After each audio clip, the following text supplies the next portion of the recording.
Nós vamos conversar agora ao vivo aqui com o secretário estadual de saúde, Giancarlo Goristain. Secretário, tudo bem? Prazer ouvi-lo aqui na Rádio Bandeirantes. Bom dia para o senhor.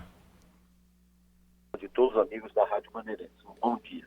Secretário, o estado de São Paulo ultrapassou o registro de 500 mil infectados pela Covid-19, são 22 mil mortos pela doença. Como é que está o monitoramento aí do vírus pelo estado de São Paulo? O interior continua preocupando mais ainda as autoridades aqui do estado? Pedro, é importante entender que esse número de aumento de casos, ele está intimamente relacionado também a uma maior testagem. De abril até agora, houve um aumento de 500% do número de testagens. E nas últimas 2 semanas, praticamente o dobro daquilo que já se tinha. Portanto, a regra é testar. E testar de uma forma muito mais precoce. Antigamente, olha, a gente já está falando antigamente, no início dessa pandemia no nosso meio, isso que aconteceu, o primeiro caso nós temos no dia 26 de fevereiro, nós fazíamos apenas a testagem para aquelas pessoas que estivessem sendo internadas e fazendo a vigilância naquelas que estivessem no seu entorno. A realidade hoje é outra. Nós queremos pegar exatamente as pessoas que estejam com poucos sintomas, que sejam testadas, para aí dessa forma nós acompanharmos e evitarmos o risco não só dela poder piorar e ter a necessidade de internar numa situação muito pior, mas também retirá-la do seu meio, no qual ela muitas vezes está transmitindo para outras pessoas. Por que eu digo diagnosticar de forma precoce e retirá-la do seu meio? Muitas vezes a gente vê pacientes que moram em comunidades, numa condição de habitação com mais 8, 9 pessoas no mesmo cômodo, e muitas vezes esses contactantes são até pacientes de risco de evoluir de uma forma grave. Então, hoje nós tivemos um incremento de notificação em 76%, mas ao mesmo tempo nós tivemos uma diminuição no número tanto de mortos em 4%, assim como de internações hospitalares, mostrando exatamente isso. Estamos testando numa fase muito mais precoce. A média de testagem, São Paulo é um estado que mais testa na União. Isso é algo importante. Hoje nós temos uma média de 50 testes para cada 100 mil habitantes. A proposta é que a gente consiga chegar a pelo menos 70 testes para cada 100 mil, o que daria a níveis muito superiores, inclusive aos da Alemanha. O atual número de testagem é o que tem sido feito na Alemanha, mas nós queremos muito mais, porque testar também significa medidas de prevenção e também medidas de combate muito mais austeras a uma ou outra região do estado. Secretário, muito bom dia. Eu queria saber do senhor o seguinte, se São Paulo fosse um país, São Paulo seria hoje o 4º país com o maior número de infectados e de óbitos também, né? Para se ter uma ideia da situação em que a gente vive, em São Paulo, por exemplo, são 22 mil óbitos, né? Isso representa quase o dobro do número de mortos da Rússia, que é hoje está em 4º lugar em número entre os países mais infectados, né? Portanto, assim, essa constatação com esse número absolutamente espantoso, com todo o discurso de que estamos aqui obedecendo à ciência, vamos não sei o quê, tudo tentando fazer ali um contraponto com o governo federal, que mandou muito mal nesse aspecto, evidentemente, todos concordam com isso, mas assim, não denota um retumbante fracasso no enfrentamento do Covid-19, porque 500 mil infectados, 500 mil de infectados no estado como São Paulo, e 22 mil óbitos, um número de óbitos espantoso. O São Paulo só não tem mais óbitos do que a Índia, Brasil e Estados Unidos. Né? Quer dizer, se fosse um país, estava numa situação um tanto quanto constrangedora do ponto de vista sanitário. Não é um fracasso, secretário? Cláudio, nós temos hoje, representamos em termos de número de casos, 18% do total de casos do Brasil, um pouquinho mais de 18%, quase 19%. Portanto, apesar de São Paulo ter sido o epicentro, seguramente o número de casos foi muito menor daquilo que seria se essas medidas de contenção não tivessem sido tomadas.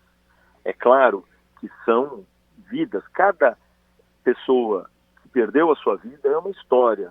Ele tem uma história, tem um nome, tem todos os laços afetivos e que nós realmente temos que considerar sempre. E é por isso que, prontamente, a abertura de leitos de unidade de terapia intensiva, a disponibilidade de aparelhos de ventilação, os ventiladores, para ajudar a oxigenação desses pacientes, e ninguém, felizmente, ninguém ficou desassistido no estado de São Paulo. Isso é algo muito importante. Mas nós temos que entender que, se essas medidas não tivessem sido instituídas, a gente considera que, para cada, realmente, óbito que não tivesse sido definido como atitude, nós teríamos, pelo menos, os estudos mostram, 7 vezes mais o número de ocorrências. Portanto, nós teríamos aí, pelo menos, mais 150 mil pessoas que tivessem perdido, ou melhor, 90 mil em somatória, aquelas que nós, infelizmente, tivemos como perda de vidas. Então, seguramente, se essas medidas não tivessem sido tomadas, o Plano São Paulo não tivesse acontecido, o impacto de mortalidade seguramente seria muito maior e o número de casos seria maior. Agora, São Paulo tem o maior número de casos e registra o maior número de casos porque é o único estado que tem esse programa de testagem tão acelerado, tão intensificado. E seguramente é essa maneira na qual nós temos que ver. Os números realmente saltam aos olhos, isso eu não tenho a mínima dúvida, mas o impacto teria sido muito maior, até porque nós temos uma densidade demográfica nesse estado que teria um vírus como esse, com uma facilitação de transmissão, não só respiratória, mas também pelo próprio contato, faz então com que o número de pacientes seguramente fosse muito, mas muito maior, não tenho dúvida. Doutor Jean, deixa eu só interromper, Thaís, que a gente está acompanhando aqui com imagens ao vivo o lançamento, né, de um veículo espacial americano a Marte. O lançamento acabou de acontecer, o foguete sobe nesse momento ganhando o céu com aquela cauda, né, de fogo e fumaça e desaparece ali no céu azul da Flórida, nos Estados Unidos. Nova missão da NASA com um robô para Marte, que acaba de ser lançado. Você tem mais detalhes aí? A missão Mars 2020 vai levar o rover Perseverance para buscar por sinais de vida antiga em Marte, Pedro. Às vezes dá vontade da gente se enfiar nesse foguete junto, né? Pelo que está acontecendo aqui no nosso planeta. Mas deixa eu aproveitar e perguntar para o secretário Giancarlo Gorenstein, secretário estadual de Saúde de São Paulo, ao vivo com a gente aqui na Rádio Bandeirantes, o seguinte. Secretário, olhando para frente agora, né? O senhor falou a respeito da evolução da Covid até agora. Olhando para frente, já existe aqui uma possibilidade de quem atua na saúde contar para o nosso ouvinte em que momento vai haver, de fato, um recuo grande na curva de mortes no estado de São Paulo, porque a gente tem a impressão, acompanhando os números, de que essa curva estabilizou-se num patamar de pico ali, de mais ou menos 300 mortos por dia. Quando é que vai cair isso, secretário? Thaís, você falou uma coisa muito certa. Nós atingimos no estado de São Paulo o platô tanto de número de casos, número de óbitos, e com isso ele manteve-se uma linha de relativa estabilidade, a ponto de nós dizermos desde a 20ª, do dia 24 de junho, mantendo exatamente esses níveis. Por isso nós dizemos platô. Mas quando a gente olha alguns municípios, por exemplo, o município de São Paulo, ele já está numa fase de decréscimo, de descenso. Isso é algo importante, tanto em número de mortes, internações hospitalares, isso é um dado muito importante, e com isso mostrando que essas políticas de contenção foram importantes. É claro que nós temos algumas regiões que ainda estão numa fase 1 do Plano São Paulo, que é a fase vermelha, algumas receberão uma flexibilização nos próximos dias e outros talvez até recuarão nesse programa de fase, mostrando que é muito importante que a gente garanta a segurança da flexibilização, da progressão, garantindo ao cidadão a segurança tanto de ter a possibilidade de assistência caso fique doente e, ao mesmo tempo, a possibilidade de também se fazer um diagnóstico adequado. Então, sem dúvida alguma, nosso olhar acaba sendo porque nós ainda temos uma elevação em alguns municípios de São Paulo. Nós temos pelo menos 18% dos municípios ainda em aceleração. E é exatamente isso que a gente tem que entender, como nós não podemos fazer qualquer ingerência. Então, hoje, por exemplo, eu estou descendo daqui a pouco para o Vale do Ribeira para entender o que acontece nessa região, que é uma região que vai para uma fase, volta de novo, recua. Quer dizer, o que está acontecendo lá? O que nós precisamos fazer? Sejam políticas públicas de prevenção, seja em consolidação de maior número de leitos. Nós já ampliamos 10 leitos na região, na verdade 2 já estão abertos, funcionando, os outros 8 até o início da semana, mas que mais nós precisamos fazer? Então, estarei indo em loco junto com o secretário do Desenvolvimento Regional, Marco Vignoli, para nós entendermos qual é o nosso papel para ajudar aquela região. E assim vai acontecer para outras regiões em vermelho, por exemplo, Ribeirão Preto, Franca e Piracicaba, que também vão merecer uma atenção muito especial e um acolhimento da nossa parte como médico. Além de tudo, eu quero sempre reforçar a minha característica de base, que é ser um médico infectologista. Então, com isso, nós temos sim que estar lá e entender o que vai acontecer para que a gente possa recuar essas evoluções de cifra o mais rápido possível. Doutor Jean, deixa eu te interromper, peço para o senhor ser um pouquinho mais conciso, que a gente tem mais 2 questões para abordar com o senhor para não tomar muito tempo. A primeira delas é a seguinte, lembrando que a nossa entrevista está sendo transmitida também pelo portal UOL, aqui ao vivo na Rádio Bandeirantes. A primeira delas é a seguinte, como é que está a relação do governo do estado com a prefeitura? É verdade que houve aí um descompasso aí entre as autoridades municipais e estaduais nas determinações e na convergência que havia até o momento das ações para o combate ao coronavírus?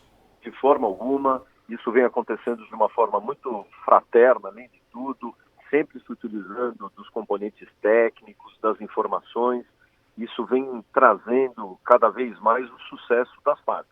É claro que quando a gente fala de algumas questões ligadas a discussões pontuais de alguns setores, nós queremos sempre avaliação muito criteriosa do comitê de contingência para que a gente tenha uma análise técnica para ter segurança. Eu não posso, em um determinado município, ter uma atitude em relação ao outro, uma vez que isso permitiria que todos pleiteassem pelo mesmo desejo. Mas, de forma alguma, nós tivemos algum desentendimento.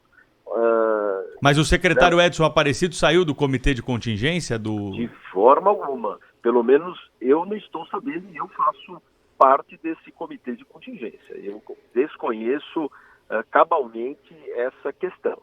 Confesso a vocês em público. Não tenho nenhuma pretensão de segurar alguma informação, mas eu pessoalmente desconheço essa informação. Secretário, com relação aos números, né, que a gente vê do Covid em São Paulo, não tem como ser mais, aproximar mais a data de divulgação dos números com a ocorrência do óbito, por exemplo? Porque o que a gente vê é assim, acumula, passam alguns dias com a sensação de que houve um declínio no número de casos e até de óbitos, aí de repente, pau, dá um salto assim. Por exemplo, no dia 28, São Paulo registrou 3 mil e tantos novos casos. No dia 29 vai para 13 mil, quer dizer, não, Cláudio, o que é que está acontecendo? O que é que verdade, acontece? Você tem toda a razão. Nós tivemos problemas desde a semana passada, numa modificação do DataSUS. Já na segunda-feira, novamente, houveram alguns problemas em termos de inserção dos dados para as informações, as compilações desses dados, o que acabaram retardando quase que 48 horas, e isso realmente foi algo extremamente desagradável, tanto para mim como secretário, uma vez que a gente tem uma medida real de transparência que é fundamental nesse momento. Então, sem dúvida que nós estamos bem vigilantes com relação aos casos para evitar qualquer risco, evitar realmente o atraso dessas notificações. Isso não tenha dúvida que é algo que a própria equipe de informática da Secretaria está muito próxima a isso, trabalhou durante 2 noites seguidas para que isso não volte a acontecer. Queria agradecer ao secretário Giancarlo Gorenstein, secretário estadual de Saúde de São Paulo, falou ao vivo conosco aqui na Rádio Bandeirantes. Obrigada, secretário. Até uma próxima. Um abraço. Muito obrigado.